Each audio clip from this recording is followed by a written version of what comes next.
Hello and welcome to Lavneesh Sir की class. This is Directorate of Education GNCT of Delhi's worksheet number 13, and it is only for class 8 students. It has taken from the subject social science, and we will learn and understand and continue chapter number 7, understanding marginalization, in this worksheet.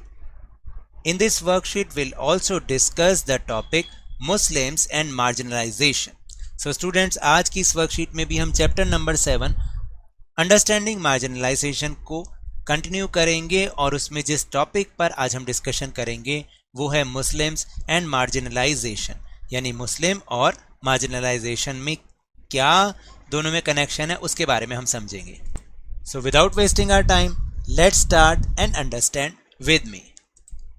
Now let us understand marginalisation in the context of Muslim community. अब हम marginalisation को Muslim community के संदर्भ में समझेंगे. Like other minorities, Muslim customs and practices are sometimes quite distinct from what is seen as the main stream.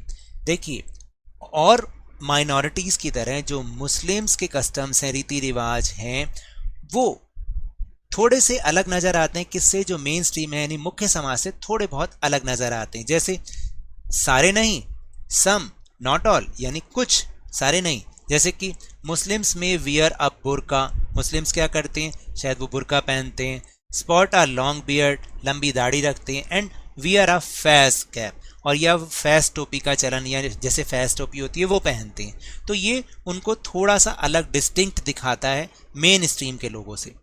These become ways to identify all Muslims, and because of this they tend to be identified differently. और देखिए कि ये क्या होता है कि ये सारे मुस्लिम्स को क्योंकि सबसे अलग नज़र दिखाता है तो इसलिए वो उनको अलग समझा जाता है, डिफरेंट समझा जाता है. Some people think they are not like the rest of us. बहुत सारे कुछ लोग ऐसा भी सोचते हैं कि जैसे कि ये हम सब जैसे नहीं हैं. बहुत सारे लोग ऐसा सोचते हैं. Often this becomes an excuse to treat them unfairly and discriminate against them. और उनका यही सोचना कई बार क्या होता है कि वो बहाना बन जाता है कि उनके साथ जो मुस्लिम्स हैं उनके साथ अनफेयर या फिर डिस्क्रिमिनेशन वाला जो बिहेव होना शुरू हो जाता है.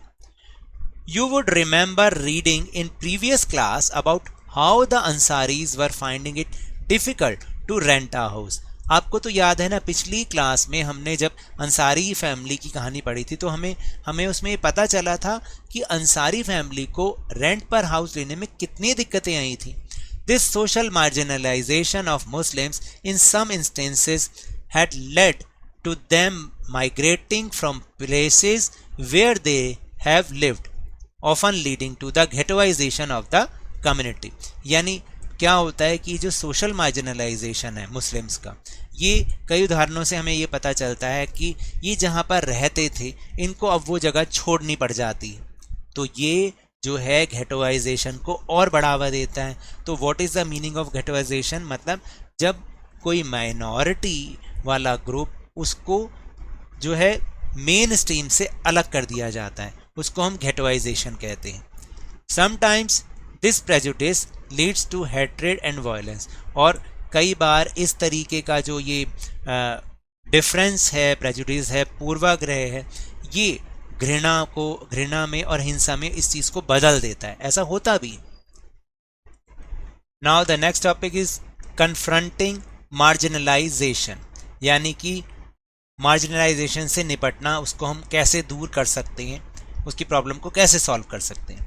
The experiences of all these groups point to the fact that marginalization is a complex phenomenon requiring a variety of strategies, measures and safeguards to redress this situation. यानी कहने का मतलब ये है कि ये जो marginalization है एक बहुत ही complex phenomena है और इसको दूर करने के लिए, इससे निपटने के लिए हमें बहुत सारी strategies, measures यानी उपाय, safeguards यानी कानून की ज़रूरत पड़ती है ताकि हम इसको कन्फ्रंट कर सकें, इससे बच सकें. All of us have a stake in protecting the rights defined in the constitution and the laws and policies frame to release these rights. यानी हम सबको इस दिशा में काम करना चाहिए कि जो कॉन्स्टिट्यूशन ने राइट्स बनाए हैं, उनके लिए जो कानून बनाए हैं हम सबके लिए, वो उनका सही ढंग से हम उनको फॉलो कर सकें। तो ये जिम्मेदारी हम सब सिटीजन्स की है। यानी अगर कॉन्स्टिट्यूशन ने इक्वालिटी का राइट दिया है तो ये हमारी भी ड्यूटी बनती है कि हम सबके साथ इक्वालिटी का बिहेव करें। Without these we will never be able to protect the diversity that makes our country unique and realize the state's commitment to promote equality for all। और अगर हम ऐसा नहीं करते हैं तो कभी भी हम उस डाइवर्सिटी की रक्षा नहीं कर पाएंगे जो कि हमारी कंट्री को यूनिक बनाता है। और ना ही जो स्टेट्स का राज्य का कमिटमेंट होता है, स्टेट का कमिटमेंट होता है कि इक्वालिटी फॉर ऑल वो प्रमोट करें, उसको बढ़ावा दें, तो ये सब चीज़ें नहीं हो पाएंगी। Yet the lives of marginalized people can and do change. Thus, no one is marginalized all the time in exactly the same way। यानी कहने का मतलब ये है कि जो marginalized people होते हैं उनकी लाइफ को भी चेंज किया जा सकता है और वो बदलती भी है। ऐसा कभी नहीं होता कि सारे समय एक ही तरीके से कोई व्यक्ति मार्जिनलाइजेशन पे जाता रहे या मार्जिनलाइज्ड होता रहे, यानी एक ही तरीके से वो मार्जिनलाइज होता रहे कोई भी ग्रुप, ऐसा कभी नहीं होता। Marginalised communities want to maintain their cultural distinctiveness while having access to rights, development and other opportunities। जो marginalized communities होती हैं वो अपनी कल्चरल डिस्टिंक्टिवनेस को बनाए रखना चाहते हैं, ठीक है, यानी अपने कल्चर को बनाए रखना चाहते हैं और साथ साथ वो ये भी चाहते हैं कि उनको भी राइट्स मिले, उनको भी डेवलपमेंट मिले और जो दूसरी अपॉर्चुनिटीज़ हैं उन्हें भी मिले और वो भी इक्वालिटी के साथ मिले। तो इस तरीके से हम मार्जिनलाइजेशन को कन्फ्रंट कर सकते हैं, उससे हम बच सकते हैं, उसको सॉल्व भी कर सकते हैं। So now will move on question answer section.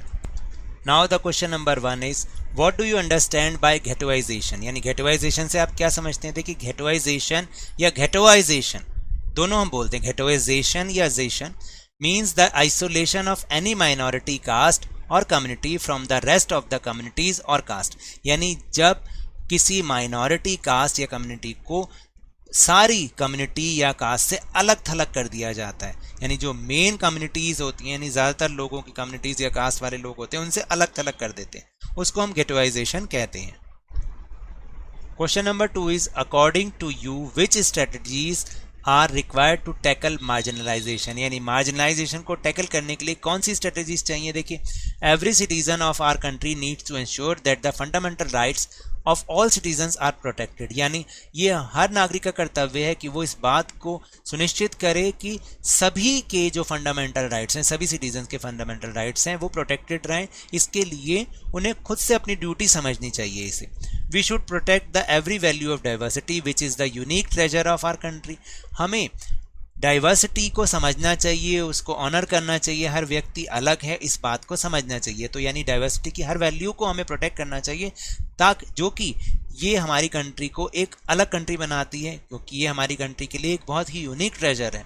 Then education is the best method to tackle marginalisation, यानी शिक्षा एक सबसे बढ़िया माध्यम है मार्जिनलाइजेशन को से बचने के लिए, यानी उससे निपटने के लिए। If every citizen is educated, then their rights are protected and they will understand their duties too। यानी अगर हर व्यक्ति शिक्षित होगा तो वो अपने राइट्स के बारे में जानेगा और अपनी ड्यूटीज को भी समझेगा। Now question number 3 is if you were the member of any marginalized group, how would have you protected your cultural distinctiveness? देखिए अगर आप किसी मार्जिनलाइज ग्रुप के सदस्य हों तो आप अपनी सांस्कृतिक विविधता को कैसे बचा के रखेंगे, कल्चरल डिस्टिंक्टिवनेस को कैसे बचा के रखेंगे। तो देखिए we should be pride of our cultural diversity and should promote equality for all, यानी हमें सबसे पहले तो अपनी कल्चरल डाइवर्सिटी पर प्राइड होना चाहिए और मतलब गर्व होना चाहिए और उसको आगे बढ़ाना भी चाहिए इक्वालिटी के साथ। If I would be the member of marginalised group I would have tried of, यानी अगर मैं किसी मार्जिनलाइज ग्रुप का सदस्य होता तो मैं क्या क्या करता। देखो एजुकेटिंग माई ओन कम्युनिटी, सबसे पहले अपनी कम्युनिटी को एजुकेट करता, सेकंड है बीइंग इनटॉलरेंट ऑफ इंटॉलरेंस, यानी इंटॉलरेंस के प्रति इंटॉलरेंट होना। बाय चेंजिंग, इसके बाद है थर्ड वन है by changing our perspective of being progressive, यानी अपने दृष्टिकोण को बदलता और प्रोग्रेसिव बनता। And working to improve my social status along with my fellow caste people, यानी अपने साथ साथ अपनी जाति वाले लोगों की भी जो सोशल स्टेटस है उसको बढ़ाने के लिए काम करता। टेलीग्राम ऐप पर भी अब हमने एक चैनल बनाया है लवनीश सर की क्लास, जिसका लिंक आपको डिस्क्रिप्शन बॉक्स में मिल जाएगा। वहां से आप इस ग्रुप को ज्वाइन कीजिए और उस ग्रुप पर जाने के बाद आपको इस वीडियो का लिंक और दूसरी सारी वीडियोस का लिंक आपको इजीली अवेलेबल हो जाएगा। So now that's all for this worksheet. अगर मेरे इस तरह समझाने से अब आपको समझ में आने लगा है तो इस चैनल और वीडियो को खूब लाइक दीजिए। आप इस समय देख रहे हैं, आप लाइक का बटन दबाएं। अगर आप नए हैं तो सब्सक्राइब कीजिए, शेयर कीजिए और जल्दी से जल्दी अपने ही इस चैनल लवनीश सर के क्लास के सब्सक्राइबर को 50 के और उससे ज़्यादा तक पहुंचा दीजिए। But remember, when ever you will go outside please wear your mask, और जब भी आपकी टर्न आए कोरोना की वैक्सीनेशन ज़रूर कराएं, क्योंकि कोरोना को हराना है और ज़िंदगी को एक बार फिर से सुहाना बनाना है। इसी उम्मीद के साथ थैंक यू वेरी मच।